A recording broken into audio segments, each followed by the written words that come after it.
What's up, guys?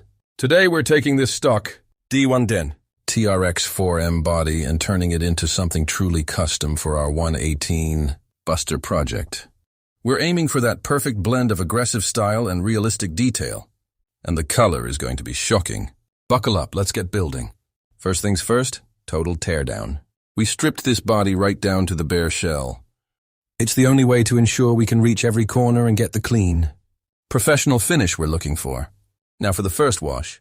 This is a crucial step to remove any manufacturing oils or release agents. It may look simple, but it's the foundation for a perfect paint job and ensures everything will stick. Before we start cutting, we need inspiration. We're looking at reference photos, real-world custom trucks, searching for that spark that's going to make this D110 unique. We're aiming for a look that's both brutal and completely authentic. And here's where the real work begins. We're skipping the Dremel on this step. Forget the heat and melting plastic. We're using a surgical blade. It's slower, yes, but it allows for incredible precision, clean lines, and gives us total control over the aggressive reshaping of the bodywork. And there we have it, the initial breakdown and the start of the heavy lifting.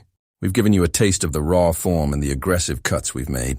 Now, we're just going to loosely reassemble the major parts like the doors, roof and front end to get a sense of how these custom body lines are flowing. Look at that profile starting to take shape. This is going to be epic. Stay tuned for the color reveal and the final assembly. Let's see how this shocking paint looks on this brutal build. Let me know what you think of this custom D110 so far. Keep building!